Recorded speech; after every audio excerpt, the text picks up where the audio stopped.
पाकिस्तान तहरीक इंसाफ अपने क़याम से लेकर अब तक के सबसे मुश्किल वक्त से गुजर रही है। इसके बानी सरबरा अपने सियासी जो नाइबीन उनके साथ जेल में, और जेल ही से वो हुकूमत के लिए मुश्किलात भी पैदा करने की कोशिशें कर रहे हैं। लेकिन उनके लिए सबसे बड़ी मुश्किल जेल से बाहर पार्टी में अपने वफादार साथियों की तलाश और पार्टी का डिसिप्लिन है। मुश्किल वक्त में आने वाली मुश्किलात को भांपते हुए कप्तान ने पार्टी की जो क़यादत है वकला के सपोर्ट दिए सोचकर की थी कि शायद जो वकला हैं वो अदालतों में कानूनी जंग लड़कर उन्हें रिलीफ दिलाएंगे और सियासी क़यादत सियासी महाज पर पार्टी को सरगर्म रखेगी। लेकिन सूरत हाल फिर ये पैदा हुई कि मुल्क के तूलो अर्ज़ में अपना वजूद रखने वाली PTI जो है वो सुकड़ सिमट कर KPK तक रह गई और पार्टी रहनुमा एक दूसरे पर उंगलियां उठा रहे हैं और एक दूसरे को शक की निगाह से देखते हैं, एक दूसरे को कॉम्प्रोमाइज़ तक कह देते हैं, इल्ज़ामात की बौछार करते हैं और पार्टी में सभी अपनी अपनी बोलियां बोल रहे हैं। सभी का अपना बयानिया है और इन बोलियों में वो जो अडयाला जेल का एक फाटक है खोलकर कप्तान को बाहर लाने का बयानिया था,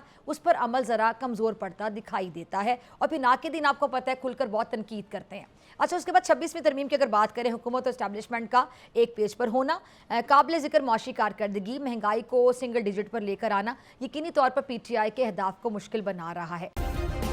सब्सक्राइब करें और बेल दबाएं ताकि कोई खबर रह न जाए।